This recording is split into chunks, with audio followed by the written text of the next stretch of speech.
अवधूत चिंतन श्री गुरुदेव दत्त श्री स्वामी समर्थ. नमस्कार प्रिय स्वामी भक्तांनो, तुमचे 3 दिवस स्वामींना देऊन बघा. तुम्हाला घर, व्यापार, पैसा सर्व काही मिळेल. फक्त तुम्ही आजचा हा मंत्र ऐकून तर पहा आणि मग बघा तुमच्या आयुष्यात कसा चमत्कार होतो. जिथे आपल्याला वाटतं की आता सर्व काही संपलं आहे, तिथूनच खरा स्वामींचा आशीर्वाद सुरू होतो. आणि याच खऱ्या आशीर्वादासाठी आता तुम्ही जोडले जाणार आहात. या आशीर्वादासाठी आज तुम्ही तयार झाले आहात. प्रिय भक्तांनो, हा मंत्र अर्धवट सोडण्याची चूक करू नका आणि अजिबात दुर्लक्ष करू नका, कारण हा मंत्र अत्यंत अद्भुत आणि चमत्कारिक आहे. या मंत्रातील प्रत्येक शब्द तुमच्या भोवती शक्तीचं कंपन तयार करतील. घरामध्ये हा मंत्र लावून ठेवला तर सकारात्मक ऊर्जा प्राप्त होईल. प्रिय भक्तांनो, आयुष्यामध्ये सुख आणि दुःख तर प्रत्येकाला सोसावेच लागतात, पण ज्या भक्तांच्या पाठीशी स्वामी समर्थ महाराज आहेत त्यांना दुःखातही कठीण परिस्थितीचा सामना करण्याची ऊर्जा मिळते. जेव्हा अनेक प्रयत्न करून सुद्धा आपल्याला निराशा मिळते, तेव्हा मनातून खचून न जाता एकदा मनापासून स्वामींकडे प्रार्थना करून तर पहा. तुमची प्रार्थना नक्कीच स्वामींपर्यंत पोहोचेल. आजचा हा व्हिडिओ तुमच्या समोर योगायोगाने नाही तर स्वामींच्या इच्छेने आला आहे. स्वामींचे नामस्मरण करण्याची संधी तुम्हाला मिळत आहे. त्यामुळे स्वामींचा आजचा हा पवित्र मंत्र अवश्य ऐका. चला तर प्रिय भक्तांनो, या मंत्र जपाला सुरुवात करूया.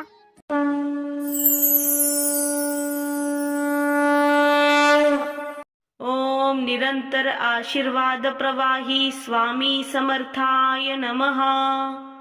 ओम निरंतर आशीर्वाद प्रवाही स्वामी समर्थाय नमः. ओम निरंतर आशीर्वाद प्रवाही स्वामी समर्थाय नमः. ओम निरंतर आशीर्वाद प्रवाही स्वामी समर्थाय नमः. ओम निरंतर आशीर्वाद प्रवाही स्वामी समर्थाय नमः. ओम निरंतर आशीर्वाद प्रवाही स्वामी समर्थाय नमः. ओम निरंतर आशीर्वाद प्रवाही स्वामी समर्थाय नमः. ओम निरंतर आशीर्वाद प्रवाही स्वामी समर्थाय नमः. ओम निरंतर आशीर्वाद प्रवाही स्वामी समर्थाय नमः. ओम निरंतर आशीर्वाद प्रवाही स्वामी समर्थाय नमः. ओम निरंतर आशीर्वाद प्रवाही स्वामी समर्थाय नमः. ओम निरंतर आशीर्वाद प्रवाही स्वामी समर्थाय नमः. ओम निरंतर आशीर्वाद प्रवाही स्वामी समर्थाय नमः. ओम निरंतर आशीर्वाद प्रवाही स्वामी समर्थाय नमः. ओम निरंतर आशीर्वाद प्रवाही स्वामी समर्थाय नमः. ओम निरंतर आशीर्वाद प्रवाही स्वामी समर्थाय नमः. ओम निरंतर आशीर्वाद प्रवाही स्वामी समर्थाय नमः. ओम निरंतर आशीर्वाद प्रवाही स्वामी समर्थाय नमः. ओम निरंतर आशीर्वाद प्रवाही स्वामी समर्थाय नमः. ओम निरंतर आशीर्वाद प्रवाही स्वामी समर्थाय नमः. ओम निरंतर आशीर्वाद प्रवाही स्वामी समर्थाय नमः. ओम निरंतर आशीर्वाद प्रवाही स्वामी समर्थाय नमः. ओम निरंतर आशीर्वाद प्रवाही स्वामी समर्थाय नमः. ओम निरंतर आशीर्वाद प्रवाही स्वामी समर्थाय नमः. ओम निरंतर आशीर्वाद प्रवाही स्वामी समर्थाय नमः. ओम निरंतर आशीर्वाद प्रवाही स्वामी समर्थाय नमः. ओम निरंतर आशीर्वाद प्रवाही स्वामी समर्थाय नमः. ओम निरंतर आशीर्वाद प्रवाही स्वामी समर्थाय नमः। ओम निरंतर आशीर्वाद प्रवाही स्वामी समर्थाय नमः। ओम निरंतर आशीर्वाद प्रवाही स्वामी समर्थाय नमः। ओम निरंतर आशीर्वाद प्रवाही स्वामी समर्थाय नमः। ओम निरंतर आशीर्वाद प्रवाही स्वामी समर्थाय नमः। ओम निरंतर आशीर्वाद प्रवाही स्वामी समर्थाय नमः। ओम निरंतर आशीर्वाद प्रवाही स्वामी समर्थाय नमः। ओम निरंतर आशीर्वाद प्रवाही स्वामी समर्थाय नमः। ओम निरंतर आशीर्वाद प्रवाही स्वामी समर्थाय नमः। ओम निरंतर आशीर्वाद प्रवाही स्वामी समर्थाय नमः।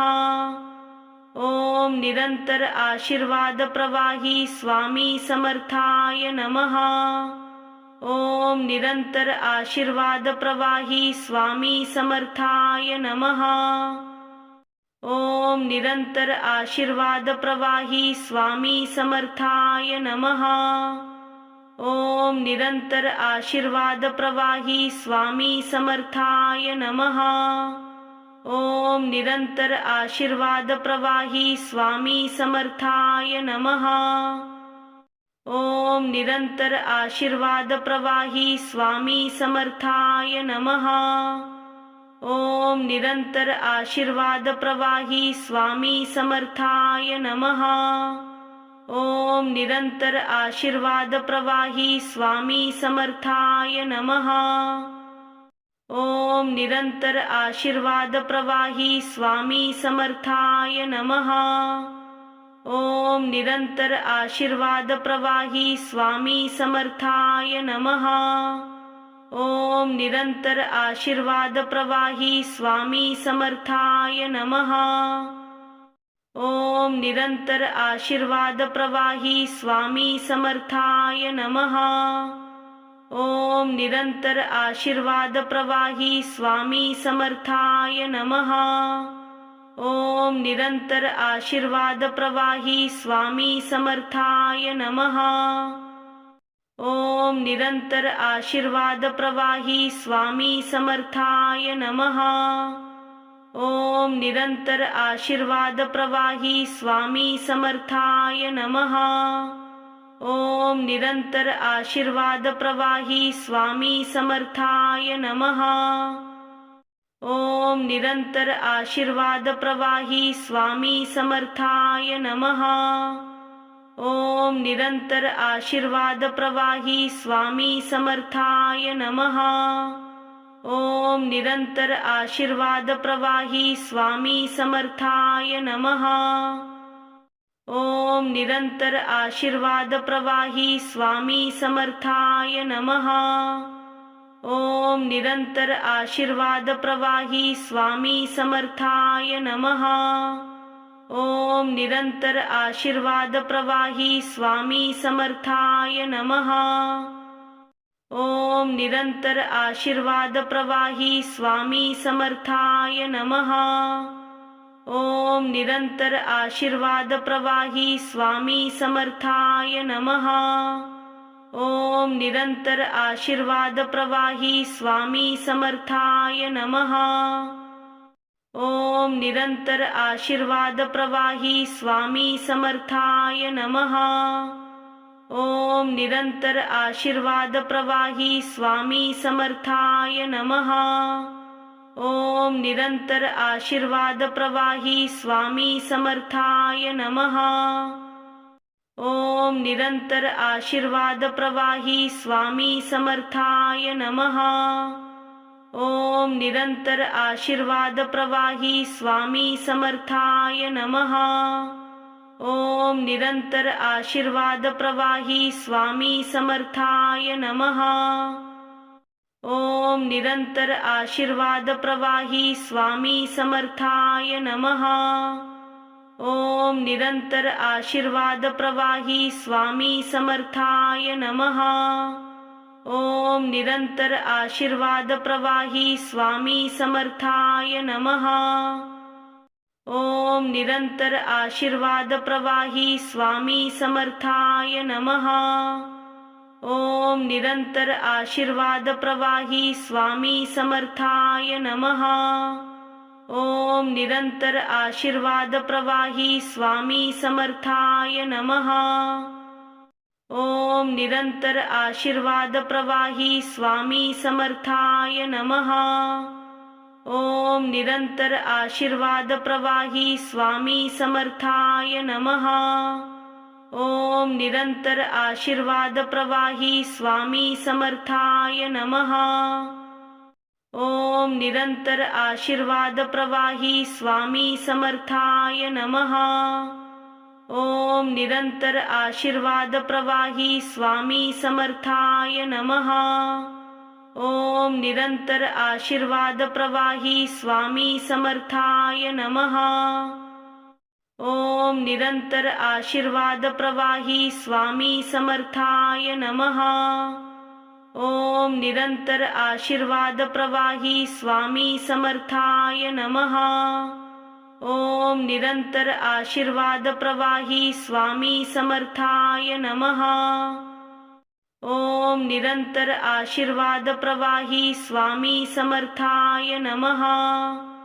ओम निरंतर आशीर्वाद प्रवाही स्वामी समर्थाय नमः। ओम निरंतर आशीर्वाद प्रवाही स्वामी समर्थाय नमः। ओम निरंतर आशीर्वाद प्रवाही स्वामी समर्थाय नमः। ओम निरंतर आशीर्वाद प्रवाही स्वामी समर्थाय नमः। ओम निरंतर आशीर्वाद प्रवाही स्वामी समर्थाय नमः। ओम निरंतर आशीर्वाद प्रवाही स्वामी समर्थाय नमः।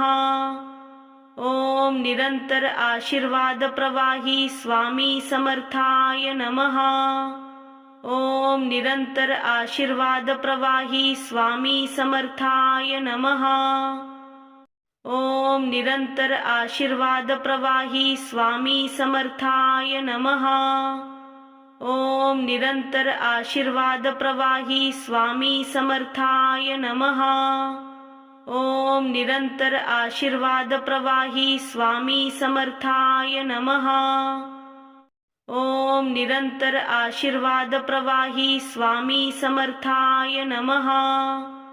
ओम निरंतर आशीर्वाद प्रवाही स्वामी समर्थाय नमः। ओम निरंतर आशीर्वाद प्रवाही स्वामी समर्थाय नमः। ओम निरंतर आशीर्वाद प्रवाही स्वामी समर्थाय नमः। ओम निरंतर आशीर्वाद प्रवाही स्वामी समर्थाय नमः। ओम निरंतर आशीर्वाद प्रवाही स्वामी समर्थाय नमः। ओम निरंतर आशीर्वाद प्रवाही स्वामी समर्थाय नमः। ओम निरंतर आशीर्वाद प्रवाही स्वामी समर्थाय नमः। ओम निरंतर आशीर्वाद प्रवाही स्वामी समर्थाय नमः। ओम निरंतर आशीर्वाद प्रवाही स्वामी समर्थाय नमः। ओम निरंतर आशीर्वाद प्रवाही स्वामी समर्थाय नमः। ओम निरंतर आशीर्वाद प्रवाही स्वामी समर्थाय नमः। ओम निरंतर आशीर्वाद प्रवाही स्वामी समर्थाय नमः। ओम निरंतर आशीर्वाद प्रवाही स्वामी समर्थाय नमः। ओम निरंतर आशीर्वाद प्रवाही स्वामी समर्थाय नमः। ओम निरंतर आशीर्वाद प्रवाही स्वामी समर्थाय नमः। ओम निरंतर आशीर्वाद प्रवाही स्वामी समर्थाय नमः। ओम निरंतर आशीर्वाद प्रवाही स्वामी समर्थाय नमः। ओम निरंतर आशीर्वाद प्रवाही स्वामी समर्थाय नमः। ओम निरंतर आशीर्वाद प्रवाही स्वामी समर्थाय नमः। ओम निरंतर आशीर्वाद प्रवाही स्वामी समर्थाय नमः। ओम निरंतर आशीर्वाद प्रवाही स्वामी समर्थाय नमः। ओम निरंतर आशीर्वाद प्रवाही स्वामी समर्थाय नमः। ओम निरंतर आशीर्वाद प्रवाही स्वामी समर्थाय नमः। ओम निरंतर आशीर्वाद प्रवाही स्वामी समर्थाय नमः। ओम निरंतर आशीर्वाद प्रवाही स्वामी समर्थाय नमः। ओम निरंतर आशीर्वाद प्रवाही स्वामी समर्थाय नमः। ओम निरंतर आशीर्वाद प्रवाही स्वामी समर्थाय नमः। ओम निरंतर आशीर्वाद प्रवाही स्वामी समर्थाय नमः। ओम निरंतर आशीर्वाद प्रवाही स्वामी समर्थाय नमः। ओम निरंतर आशीर्वाद प्रवाही स्वामी समर्थाय नमः। ओम निरंतर आशीर्वाद प्रवाही स्वामी समर्थाय नमः। ओम निरंतर आशीर्वाद प्रवाही स्वामी समर्थाय नमः। ओम निरंतर आशीर्वाद प्रवाही स्वामी समर्थाय नमः। ओम निरंतर आशीर्वाद प्रवाही स्वामी समर्थाय नमः। ओम निरंतर आशीर्वाद प्रवाही स्वामी समर्थाय नमः। ओम निरंतर आशीर्वाद प्रवाही स्वामी समर्थाय नमः। ओम निरंतर आशीर्वाद प्रवाही स्वामी समर्थाय नमः। ओम निरंतर आशीर्वाद प्रवाही स्वामी समर्थाय नमः। ओम निरंतर आशीर्वाद प्रवाही स्वामी समर्थाय नमः। ओम निरंतर आशीर्वाद प्रवाही स्वामी समर्थाय नमः। ओम निरंतर आशीर्वाद प्रवाही स्वामी समर्थाय नमः। ओम निरंतर आशीर्वाद प्रवाही स्वामी समर्थाय नमः। ओम निरंतर आशीर्वाद प्रवाही स्वामी समर्थाय नमः। ओम निरंतर आशीर्वाद प्रवाही स्वामी समर्थाय नमः। ओम निरंतर आशीर्वाद प्रवाही स्वामी समर्थाय नमः। ओम निरंतर आशीर्वाद प्रवाही स्वामी समर्थाय नमः। ओम निरंतर आशीर्वाद प्रवाही स्वामी समर्थाय नमः। ओम निरंतर आशीर्वाद प्रवाही स्वामी समर्थाय नमः। ओम निरंतर आशीर्वाद प्रवाही स्वामी समर्थाय नमः। ओम निरंतर आशीर्वाद प्रवाही स्वामी समर्थाय नमः। ओम निरंतर आशीर्वाद प्रवाही स्वामी समर्थाय नमः। ओम निरंतर आशीर्वाद प्रवाही स्वामी समर्थाय नमः। ओम निरंतर आशीर्वाद प्रवाही स्वामी समर्थाय नमः। ओम निरंतर आशीर्वाद प्रवाही स्वामी समर्थाय नमः। ओम निरंतर आशीर्वाद प्रवाही स्वामी समर्थाय नमः। ओम निरंतर आशीर्वाद प्रवाही स्वामी समर्थाय नमः। ओम निरंतर आशीर्वाद प्रवाही स्वामी समर्थाय नमः। ओम निरंतर आशीर्वाद प्रवाही स्वामी समर्थाय नमः। ओम निरंतर आशीर्वाद प्रवाही स्वामी समर्थाय नमः। ओम निरंतर आशीर्वाद प्रवाही स्वामी समर्थाय नमः। ओम निरंतर आशीर्वाद प्रवाही स्वामी समर्थाय नमः। ओम निरंतर आशीर्वाद प्रवाही स्वामी समर्थाय नमः। ओम निरंतर आशीर्वाद प्रवाही स्वामी समर्थाय नमः। ओम निरंतर आशीर्वाद प्रवाही स्वामी समर्थाय नमः। ओम निरंतर आशीर्वाद प्रवाही स्वामी समर्थाय नमः। ओम निरंतर आशीर्वाद प्रवाही स्वामी समर्थाय नमः। ओम निरंतर आशीर्वाद प्रवाही स्वामी समर्थाय नमः।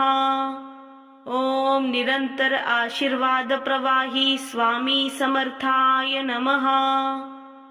ओम निरंतर आशीर्वाद प्रवाही स्वामी समर्थाय नमः। ओम निरंतर आशीर्वाद प्रवाही स्वामी समर्थाय नमः। ओम निरंतर आशीर्वाद प्रवाही स्वामी समर्थाय नमः। ओम निरंतर आशीर्वाद प्रवाही स्वामी समर्थाय नमः।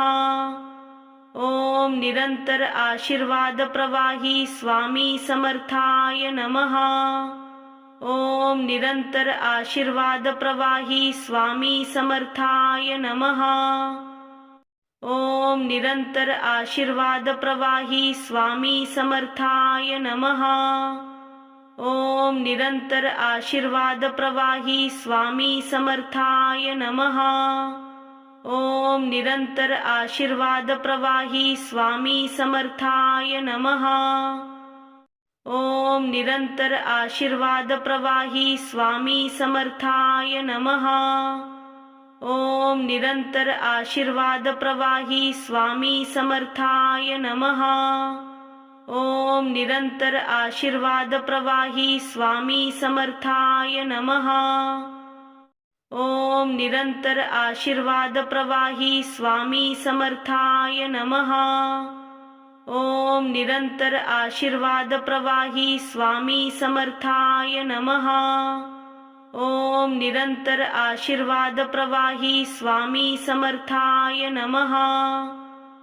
ओम निरंतर आशीर्वाद प्रवाही स्वामी समर्थाय नमः।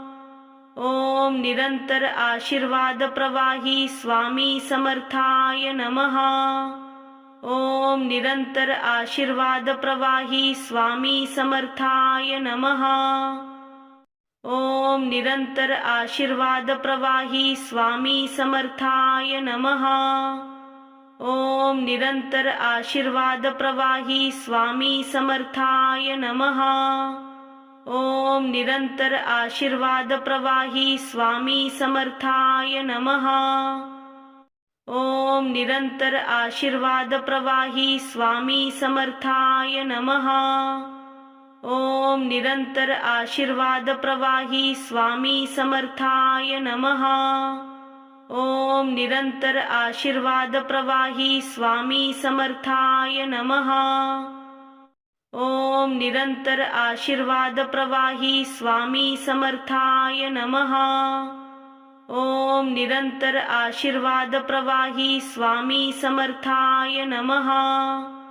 ओम निरंतर आशीर्वाद प्रवाही स्वामी समर्थाय नमः। ओम निरंतर आशीर्वाद प्रवाही स्वामी समर्थाय नमः। ओम निरंतर आशीर्वाद प्रवाही स्वामी समर्थाय नमः। ओम निरंतर आशीर्वाद प्रवाही स्वामी समर्थाय नमः। ओम निरंतर आशीर्वाद प्रवाही स्वामी समर्थाय नमः। ओम निरंतर आशीर्वाद प्रवाही स्वामी समर्थाय नमः। ओम निरंतर आशीर्वाद प्रवाही स्वामी समर्थाय नमः। ओम निरंतर आशीर्वाद प्रवाही स्वामी समर्थाय नमः।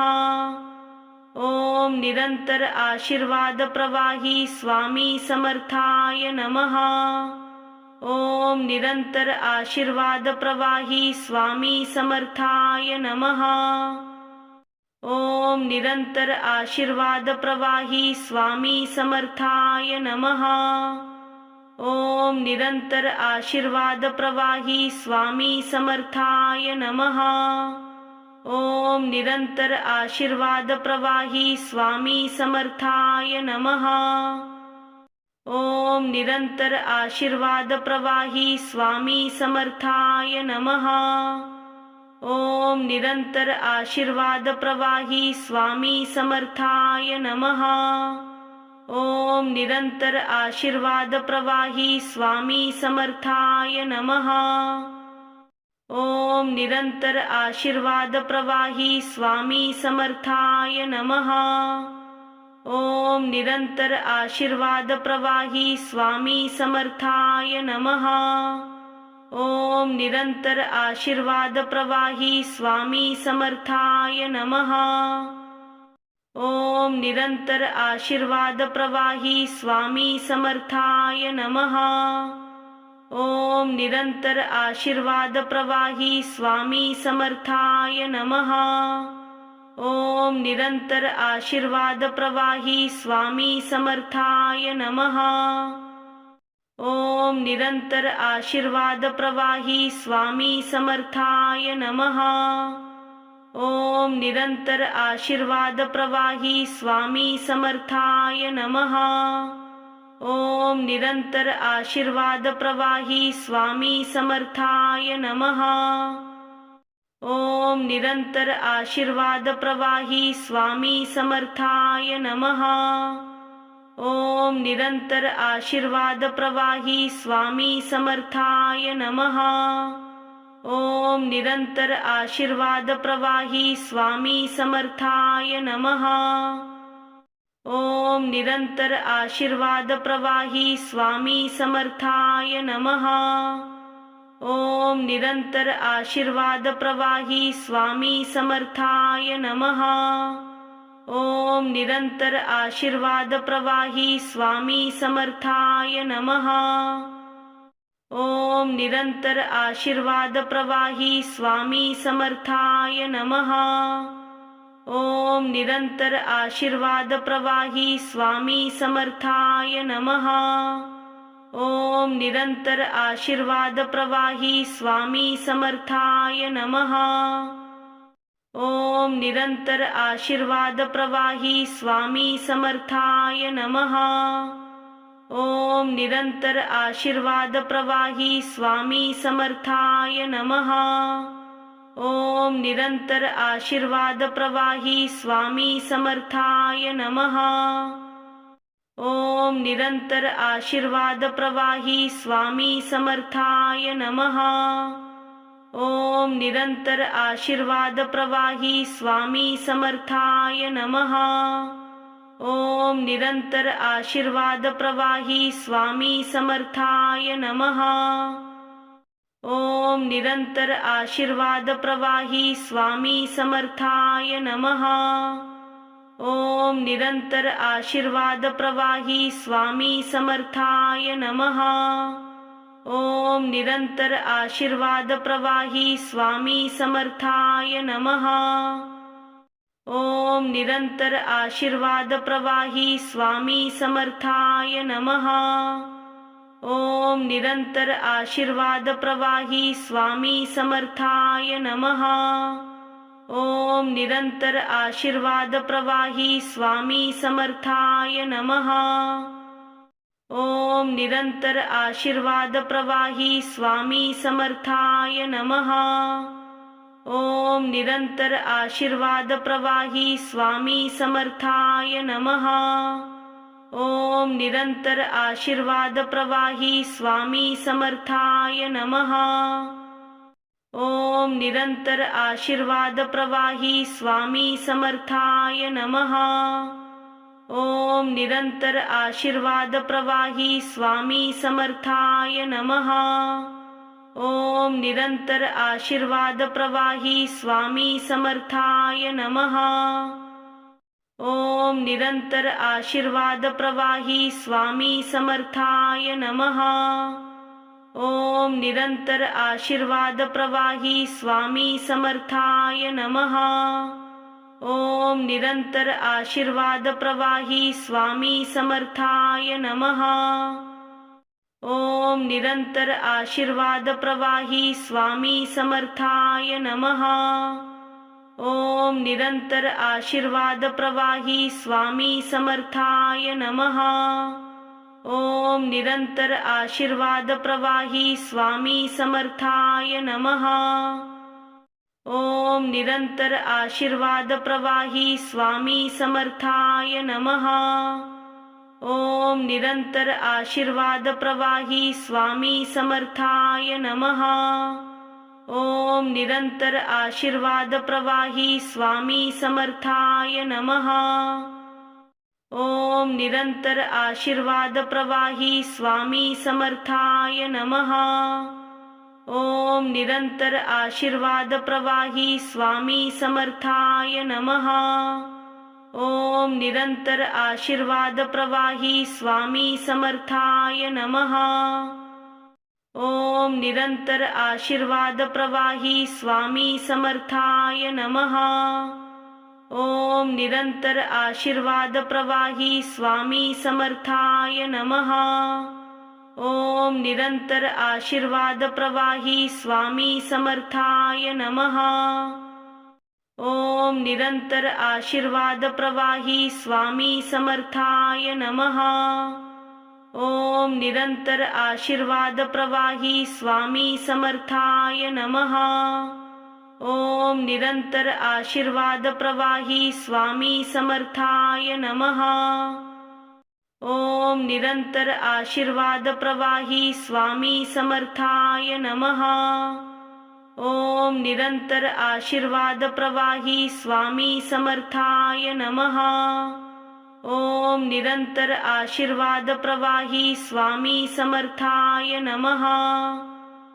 ओम निरंतर आशीर्वाद प्रवाही स्वामी समर्थाय नमः। ओम निरंतर आशीर्वाद प्रवाही स्वामी समर्थाय नमः। ओम निरंतर आशीर्वाद प्रवाही स्वामी समर्थाय नमः।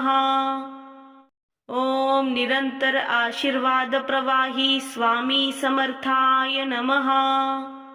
ओम निरंतर आशीर्वाद प्रवाही स्वामी समर्थाय नमः। ओम निरंतर आशीर्वाद प्रवाही स्वामी समर्थाय नमः। ओम निरंतर आशीर्वाद प्रवाही स्वामी समर्थाय नमः। ओम निरंतर आशीर्वाद प्रवाही स्वामी समर्थाय नमः। ओम निरंतर आशीर्वाद प्रवाही स्वामी समर्थाय नमः। ओम निरंतर आशीर्वाद प्रवाही स्वामी समर्थाय नमः। ओम निरंतर आशीर्वाद प्रवाही स्वामी समर्थाय नमः।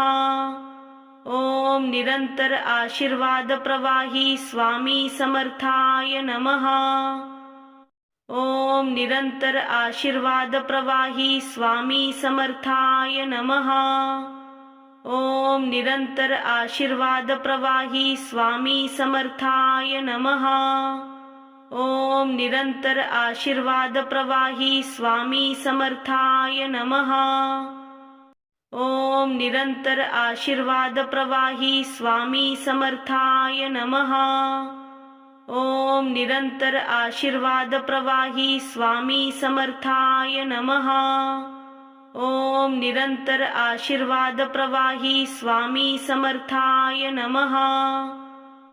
ओम निरंतर आशीर्वाद प्रवाही स्वामी समर्थाय नमः। ओम निरंतर आशीर्वाद प्रवाही स्वामी समर्थाय नमः।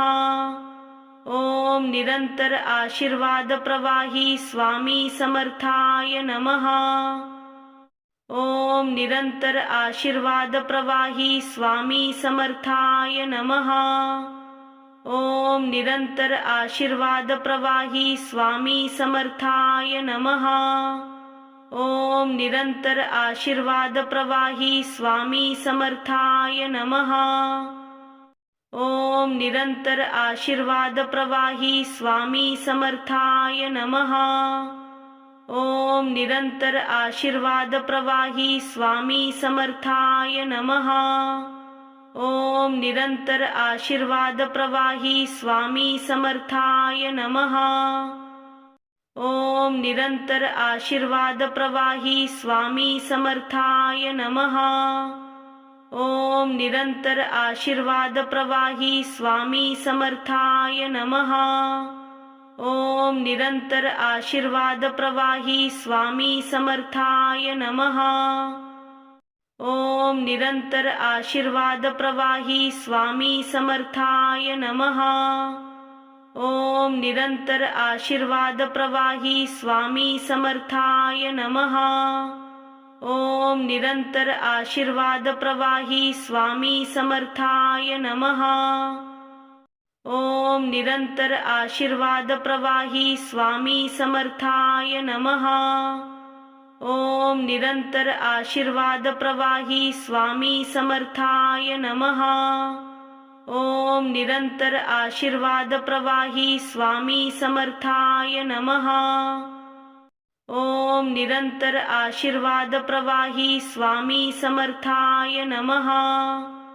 ओम निरंतर आशीर्वाद प्रवाही स्वामी समर्थाय नमः। ओम निरंतर आशीर्वाद प्रवाही स्वामी समर्थाय नमः। ओम निरंतर आशीर्वाद प्रवाही स्वामी समर्थाय नमः। ओम निरंतर आशीर्वाद प्रवाही स्वामी समर्थाय नमः। ओम निरंतर आशीर्वाद प्रवाही स्वामी समर्थाय नमः। ओम निरंतर आशीर्वाद प्रवाही स्वामी समर्थाय नमः। ओम निरंतर आशीर्वाद प्रवाही स्वामी समर्थाय नमः। ओम निरंतर आशीर्वाद प्रवाही स्वामी समर्थाय नमः। ओम निरंतर आशीर्वाद प्रवाही स्वामी समर्थाय नमः। ओम निरंतर आशीर्वाद प्रवाही स्वामी समर्थाय नमः। ओम निरंतर आशीर्वाद प्रवाही स्वामी समर्थाय नमः। ओम निरंतर आशीर्वाद प्रवाही स्वामी समर्थाय नमः। ओम निरंतर आशीर्वाद प्रवाही स्वामी समर्थाय नमः। ओम निरंतर आशीर्वाद प्रवाही स्वामी समर्थाय नमः। ओम निरंतर आशीर्वाद प्रवाही स्वामी समर्थाय नमः। ओम निरंतर आशीर्वाद प्रवाही स्वामी समर्थाय नमः। ओम निरंतर आशीर्वाद प्रवाही स्वामी समर्थाय नमः। ओम निरंतर आशीर्वाद प्रवाही स्वामी समर्थाय नमः। ओम निरंतर आशीर्वाद प्रवाही स्वामी समर्थाय नमः। ओम निरंतर आशीर्वाद प्रवाही स्वामी समर्थाय नमः। ओम निरंतर आशीर्वाद प्रवाही स्वामी समर्थाय नमः। ओम निरंतर आशीर्वाद प्रवाही स्वामी समर्थाय नमः। ओम निरंतर आशीर्वाद प्रवाही स्वामी समर्थाय नमः। ओम निरंतर आशीर्वाद प्रवाही स्वामी समर्थाय नमः। ओम निरंतर आशीर्वाद प्रवाही स्वामी समर्थाय नमः। ओम निरंतर आशीर्वाद प्रवाही स्वामी समर्थाय नमः। ओम निरंतर आशीर्वाद प्रवाही स्वामी समर्थाय नमः। ओम निरंतर आशीर्वाद प्रवाही स्वामी समर्थाय नमः। ओम निरंतर आशीर्वाद प्रवाही स्वामी समर्थाय नमः। ओम निरंतर आशीर्वाद प्रवाही स्वामी समर्थाय नमः। ओम निरंतर आशीर्वाद प्रवाही स्वामी समर्थाय नमः। ओम निरंतर आशीर्वाद प्रवाही स्वामी समर्थाय नमः। ओम निरंतर आशीर्वाद प्रवाही स्वामी समर्थाय नमः। ओम निरंतर आशीर्वाद प्रवाही स्वामी समर्थाय नमः। ओम निरंतर आशीर्वाद प्रवाही स्वामी समर्थाय नमः। ओम निरंतर आशीर्वाद प्रवाही स्वामी समर्थाय नमः। ओम निरंतर आशीर्वाद प्रवाही स्वामी समर्थाय नमः। ओम निरंतर आशीर्वाद प्रवाही स्वामी समर्थाय नमः। ओम निरंतर आशीर्वाद प्रवाही स्वामी समर्थाय नमः। ओम निरंतर आशीर्वाद प्रवाही स्वामी समर्थाय नमः। ओम निरंतर आशीर्वाद प्रवाही स्वामी समर्थाय नमः। ओम निरंतर आशीर्वाद प्रवाही स्वामी समर्थाय नमः। ओम निरंतर आशीर्वाद प्रवाही स्वामी समर्थाय नमः। ओम निरंतर आशीर्वाद प्रवाही स्वामी समर्थाय नमः। ओम निरंतर आशीर्वाद प्रवाही स्वामी समर्थाय नमः। ओम निरंतर आशीर्वाद प्रवाही स्वामी समर्थाय नमः। ओम निरंतर आशीर्वाद प्रवाही स्वामी समर्थाय नमः। ओम निरंतर आशीर्वाद प्रवाही स्वामी समर्थाय नमः। ओम निरंतर आशीर्वाद प्रवाही स्वामी समर्थाय नमः। ओम निरंतर आशीर्वाद प्रवाही स्वामी समर्थाय नमः। ओम निरंतर आशीर्वाद प्रवाही स्वामी समर्थाय नमः। ओम निरंतर आशीर्वाद प्रवाही स्वामी समर्थाय नमः। ओम निरंतर आशीर्वाद प्रवाही स्वामी समर्थाय नमः। ओम निरंतर आशीर्वाद प्रवाही स्वामी समर्थाय नमः। ओम निरंतर आशीर्वाद प्रवाही स्वामी समर्थाय नमः। ओम निरंतर आशीर्वाद प्रवाही स्वामी समर्थाय नमः। ओम निरंतर आशीर्वाद प्रवाही स्वामी समर्थाय नमः। ओम निरंतर आशीर्वाद प्रवाही स्वामी समर्थाय नमः। ओम निरंतर आशीर्वाद प्रवाही स्वामी समर्थाय नमः।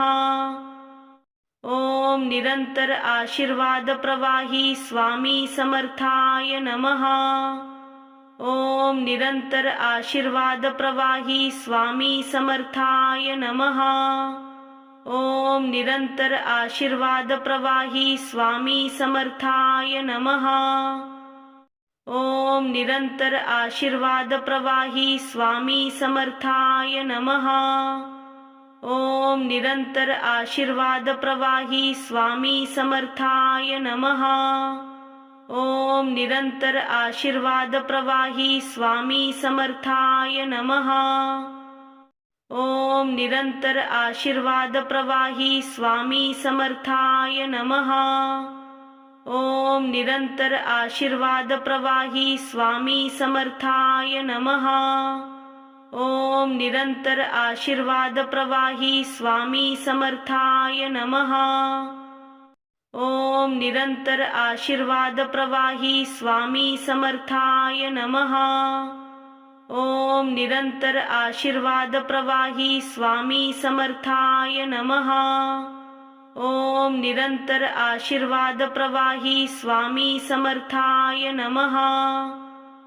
ओम निरंतर आशीर्वाद प्रवाही स्वामी समर्थाय नमः। ओम निरंतर आशीर्वाद प्रवाही स्वामी समर्थाय नमः। ओम निरंतर आशीर्वाद प्रवाही स्वामी समर्थाय नमः। ओम निरंतर आशीर्वाद प्रवाही स्वामी समर्थाय नमः। ओम निरंतर आशीर्वाद प्रवाही स्वामी समर्थाय नमः।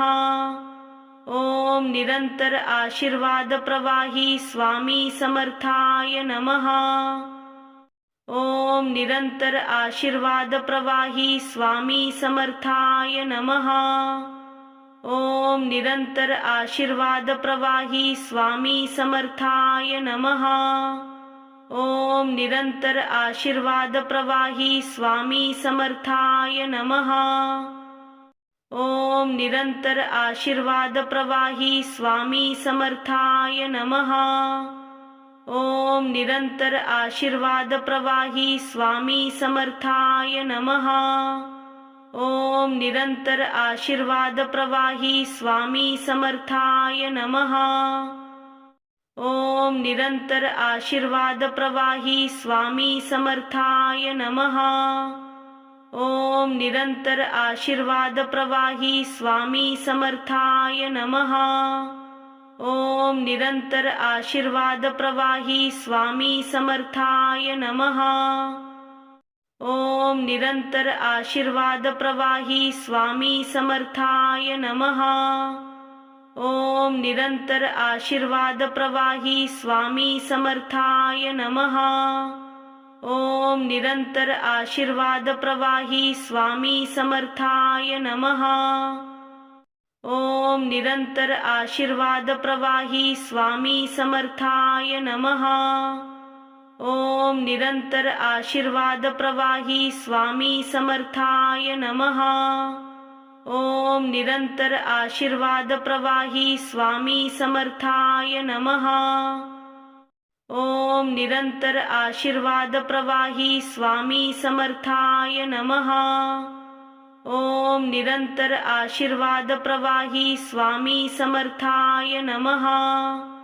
ओम निरंतर आशीर्वाद प्रवाही स्वामी समर्थाय नमः। ओम निरंतर आशीर्वाद प्रवाही स्वामी समर्थाय नमः। ओम निरंतर आशीर्वाद प्रवाही स्वामी समर्थाय नमः। ओम निरंतर आशीर्वाद प्रवाही स्वामी समर्थाय नमः। ओम निरंतर आशीर्वाद प्रवाही स्वामी समर्थाय नमः। ओम निरंतर आशीर्वाद प्रवाही स्वामी समर्थाय नमः। ओम निरंतर आशीर्वाद प्रवाही स्वामी समर्थाय नमः। ओम निरंतर आशीर्वाद प्रवाही स्वामी समर्थाय नमः। ओम निरंतर आशीर्वाद प्रवाही स्वामी समर्थाय नमः। ओम निरंतर आशीर्वाद प्रवाही स्वामी समर्थाय नमः। ओम निरंतर आशीर्वाद प्रवाही स्वामी समर्थाय नमः। ओम निरंतर आशीर्वाद प्रवाही स्वामी समर्थाय नमः। ओम निरंतर आशीर्वाद प्रवाही स्वामी समर्थाय नमः। ओम निरंतर आशीर्वाद प्रवाही स्वामी समर्थाय नमः। ओम निरंतर आशीर्वाद प्रवाही स्वामी समर्थाय नमः। ओम निरंतर आशीर्वाद प्रवाही स्वामी समर्थाय नमः। ओम निरंतर आशीर्वाद प्रवाही स्वामी समर्थाय नमः। ओम निरंतर आशीर्वाद प्रवाही स्वामी समर्थाय नमः। ओम निरंतर आशीर्वाद प्रवाही स्वामी समर्थाय नमः। ओम निरंतर आशीर्वाद प्रवाही स्वामी समर्थाय नमः। ओम निरंतर आशीर्वाद प्रवाही स्वामी समर्थाय नमः। ओम निरंतर आशीर्वाद प्रवाही स्वामी समर्थाय नमः। ओम निरंतर आशीर्वाद प्रवाही स्वामी समर्थाय नमः। ओम निरंतर आशीर्वाद प्रवाही स्वामी समर्थाय नमः। ओम निरंतर आशीर्वाद प्रवाही स्वामी समर्थाय नमः। ओम निरंतर आशीर्वाद प्रवाही स्वामी समर्थाय नमः। ओम निरंतर आशीर्वाद प्रवाही स्वामी समर्थाय नमः। ओम निरंतर आशीर्वाद प्रवाही स्वामी समर्थाय नमः। ओम निरंतर आशीर्वाद प्रवाही स्वामी समर्थाय नमः। ओम निरंतर आशीर्वाद प्रवाही स्वामी समर्थाय नमः। ओम निरंतर आशीर्वाद प्रवाही स्वामी समर्थाय नमः। ओम निरंतर आशीर्वाद प्रवाही स्वामी समर्थाय नमः। ओम निरंतर आशीर्वाद प्रवाही स्वामी समर्थाय नमः। ओम निरंतर आशीर्वाद प्रवाही स्वामी समर्थाय नमः। ओम निरंतर आशीर्वाद प्रवाही स्वामी समर्थाय नमः। ओम निरंतर आशीर्वाद प्रवाही स्वामी समर्थाय नमः। ओम निरंतर आशीर्वाद प्रवाही स्वामी समर्थाय नमः। ओम निरंतर आशीर्वाद प्रवाही स्वामी समर्थाय नमः। ओम निरंतर आशीर्वाद प्रवाही स्वामी समर्थाय नमः। ओम निरंतर आशीर्वाद प्रवाही स्वामी समर्थाय नमः। ओम निरंतर आशीर्वाद प्रवाही स्वामी समर्थाय नमः। ओम निरंतर आशीर्वाद प्रवाही स्वामी समर्थाय नमः। ओम निरंतर आशीर्वाद प्रवाही स्वामी समर्थाय नमः। ओम निरंतर आशीर्वाद प्रवाही स्वामी समर्थाय नमः। ओम निरंतर आशीर्वाद प्रवाही स्वामी समर्थाय नमः। ओम निरंतर आशीर्वाद प्रवाही स्वामी समर्थाय नमः। ओम निरंतर आशीर्वाद प्रवाही स्वामी समर्थाय नमः। ओम निरंतर आशीर्वाद प्रवाही स्वामी समर्थाय नमः। ओम निरंतर आशीर्वाद प्रवाही स्वामी समर्थाय नमः। ओम निरंतर आशीर्वाद प्रवाही स्वामी समर्थाय नमः। ओम निरंतर आशीर्वाद प्रवाही स्वामी समर्थाय नमः। ओम निरंतर आशीर्वाद प्रवाही स्वामी समर्थाय नमः। ओम निरंतर आशीर्वाद प्रवाही स्वामी समर्थाय नमः। ओम निरंतर आशीर्वाद प्रवाही स्वामी समर्थाय नमः। ओम निरंतर आशीर्वाद प्रवाही स्वामी समर्थाय नमः।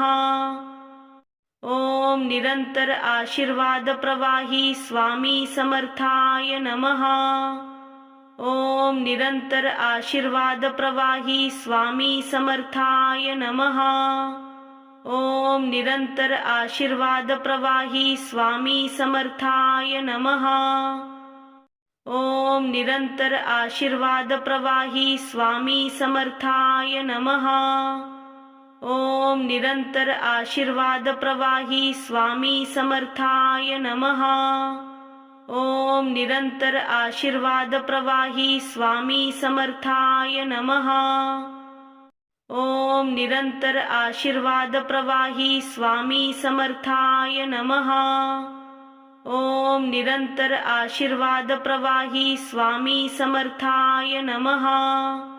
ओम निरंतर आशीर्वाद प्रवाही स्वामी समर्थाय नमः।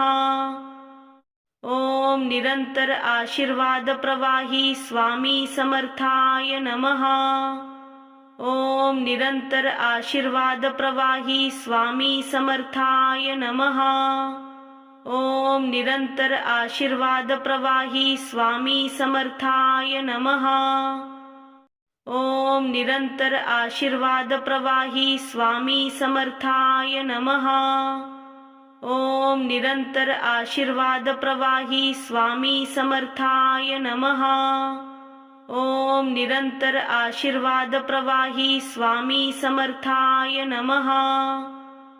ओम निरंतर आशीर्वाद प्रवाही स्वामी समर्थाय नमः।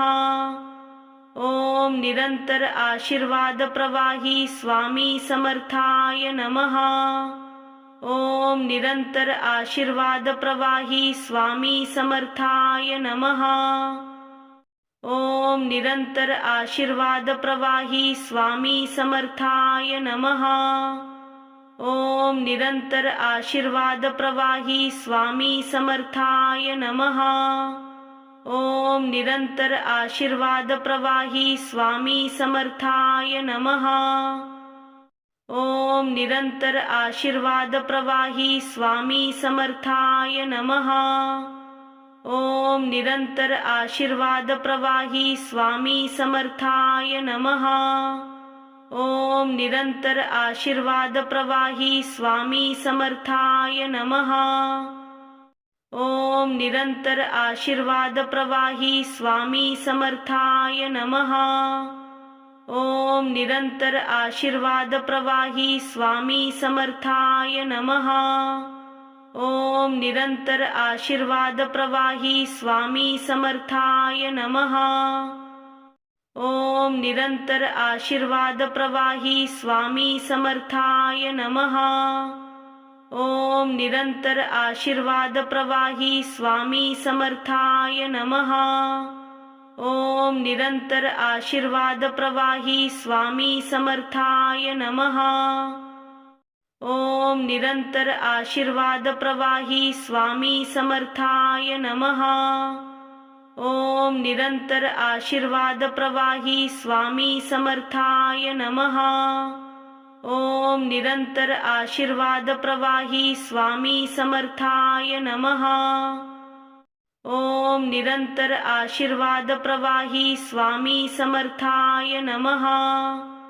ओम निरंतर आशीर्वाद प्रवाही स्वामी समर्थाय नमः। ओम निरंतर आशीर्वाद प्रवाही स्वामी समर्थाय नमः।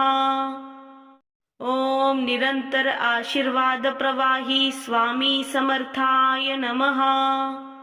ओम निरंतर आशीर्वाद प्रवाही स्वामी समर्थाय नमः। ओम निरंतर आशीर्वाद प्रवाही स्वामी समर्थाय नमः। ओम निरंतर आशीर्वाद प्रवाही स्वामी समर्थाय नमः। ओम निरंतर आशीर्वाद प्रवाही स्वामी समर्थाय नमः। ओम निरंतर आशीर्वाद प्रवाही स्वामी समर्थाय नमः। ओम निरंतर आशीर्वाद प्रवाही स्वामी समर्थाय नमः। ओम निरंतर आशीर्वाद प्रवाही स्वामी समर्थाय नमः। ओम निरंतर आशीर्वाद प्रवाही स्वामी समर्थाय नमः। ओम निरंतर आशीर्वाद प्रवाही स्वामी समर्थाय नमः। ओम निरंतर आशीर्वाद प्रवाही स्वामी समर्थाय नमः। ओम निरंतर आशीर्वाद प्रवाही स्वामी समर्थाय नमः। ओम निरंतर आशीर्वाद प्रवाही स्वामी समर्थाय नमः। ओम निरंतर आशीर्वाद प्रवाही स्वामी समर्थाय नमः। ओम निरंतर आशीर्वाद प्रवाही स्वामी समर्थाय नमः। ओम निरंतर आशीर्वाद प्रवाही स्वामी समर्थाय नमः। ओम निरंतर आशीर्वाद प्रवाही स्वामी समर्थाय नमः। ओम निरंतर आशीर्वाद प्रवाही स्वामी समर्थाय नमः। ओम निरंतर आशीर्वाद प्रवाही स्वामी समर्थाय नमः। ओम निरंतर आशीर्वाद प्रवाही स्वामी समर्थाय नमः। ओम निरंतर आशीर्वाद प्रवाही स्वामी समर्थाय नमः। ओम निरंतर आशीर्वाद प्रवाही स्वामी समर्थाय नमः। ओम निरंतर आशीर्वाद प्रवाही स्वामी समर्थाय नमः। ओम निरंतर आशीर्वाद प्रवाही स्वामी समर्थाय नमः।